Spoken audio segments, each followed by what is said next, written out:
Mesdames, Mademoiselles et Messieurs, bienvenue sur le journal de ce jour.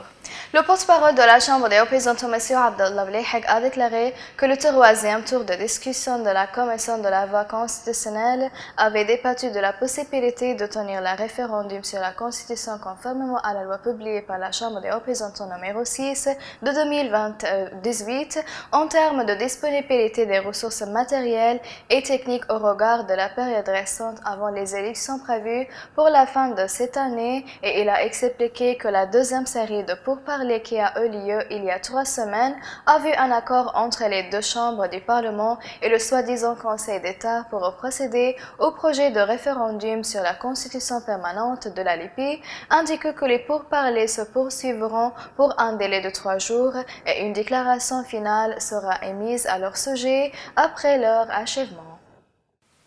Le Conseil de sécurité des Nations Unies s'est félicité des conclusions du Forum du dialogue politique libyen concernant la formation d'une nouvelle autorité exécutive en Libye afin de tenir les élections prévues de décembre 2021. Dans une déclaration, le Conseil de sécurité a appelé la nouvelle autorité exécutive à former un gouvernement comme convenu de la feuille de route pour le Forum du dialogue politique libyen à Tunisie et à faire les préparatifs nécessaires pour les élections législatives et présidentielles de décembre prochain.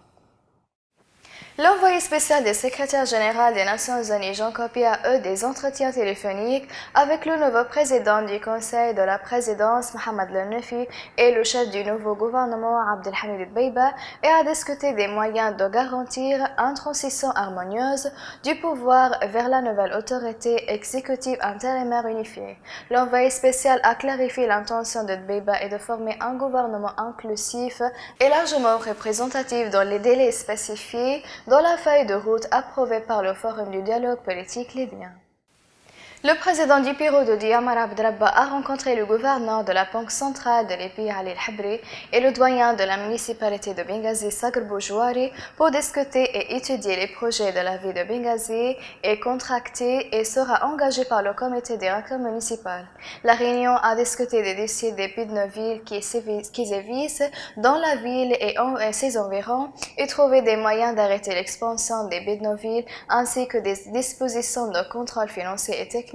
sur les paiements qui sont destinés aux outils de mise en œuvre sous contrat avec l'obligation et les renvoyer immédiatement après le dessaisissement du bureau pour procéder à la vérification de l'authenticité et l'intégrité des documents relatifs à l'échange. Mesdames et messieurs, la fin des résumés. Merci de m'avoir attiré votre attention et au revoir.